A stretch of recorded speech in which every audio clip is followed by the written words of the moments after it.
Blessings and peace on this Maundy, Thursday, April 9th. We begin with a text from Luke 22, beginning with verse 39. As he came and went as his custom, came to the Mount of Olives, the disciples followed him. When he came to the place, he said to them, "Pray that you may not enter into temptation." And he withdrew from them about a stone's throw, and he knelt down and prayed, saying, "Father, if you are willing, remove this cup from me. Nevertheless, not my will, but thine be done." And there appeared to him an angel from heaven, strengthening him. So if you're a parent, you know that the refining fires of parenting never let up, no matter the age of you or your child. So even if you're not a parent, you're going to know the pieces or the parts, the aspects of this universal truth to which I'm about to speak. Sometimes I find that the refining moments are pretty humbling and pretty hilarious. Sometimes I've found them to be more heartbreaking than humbling or hilarious. Liam and I have shared a lot of those heartbreaking times when that dark night of the soul seemed to stretch on for what felt like forever. It certainly wasn't. Those times when each of us were filled with lonely spaces and really hollow rooms, times when each of us would talk to God because it's kind of all we could do. We really weren't talking to each other. And in the later days, when we were talking, we would share that we both doubted that God was really who we thought God was. We really wondered about God's goodness and questioned God's grace and had a lot of questions about God's mercy. It seemed as if we were really inside a personal hell. As a parent, I felt really helpless and hopeless, and I couldn't figure out why it felt like God was setting me up. I was positive I was going to fail, and it was going to end painfully and without any redemption, or that's what it felt like, because I couldn't figure out what redemption was going to look like. And I was getting a lot of cliched scriptures given to me, and those came up shorter than short. And it was all we could do to just get through, but we did get through each day, one day at a time. Talk about a cliche, but it worked.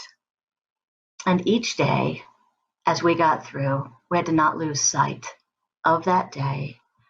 And I had to not lose sight of keeping focused on a truth that there would be somehow a better day and we'd get there together. We just didn't know how. And it's from those times, and Liam and I will both joke with each other, you might hear us, we'll say, struggle, it builds character. It's only funny if you're on the other side, which we now are.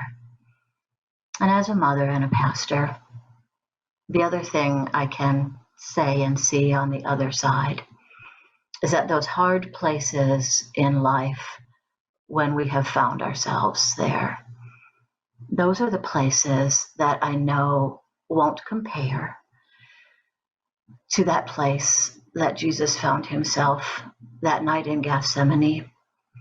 But knowing that when he was there, he really was praying, deeply praying for a different chapter than the one he was given, that gives me some comfort. Knowing that Jesus was praying for a plan B, and then when that wasn't going to happen, the angels came and strengthened him. See, we have to live our lives and figure out what that looks like, to love the people in our lives just as they are, not as we would have them be. But I find hope that Jesus prayed for and asked for a different outcome. And there's grace. Grace knowing that the Son of God wondered if this could happen, if this was really the best idea. But in the end, in that dark, agonizing, crying out, when the resolve was, nevertheless, God's will be done, he just stepped in and walked through one day at a time. There's this profound hope in that creative tension. The safety is there. Jesus' love is there in this freedom, because we can push back as much as we want to. And we can sit like Jesus did in prayer on this Maundy, Thursday, right? And we can cry out in our praying if we want to. We can pull up our comfy chair at this table that's set. Because God set the table. We didn't. We're just the guest. And God will listen over a cup of coffee, a cup of tea. But then in the end, there's this great, unshakable juxtaposition of compassionate kindness and then this powerful perspective. A reminder that God is God. God is still there in all things and in all situations. All creation and all humanity will be redeemed. Whether we like it or not, we don't have control over that. Redemption is coming. And whether we live or whether we die, we belong unto the Lord. And redemption is coming because God has said so. Because on this Maundy, Thursday, and every day, God has set the table, and we're just the guests, but we're welcome at the table. Amen.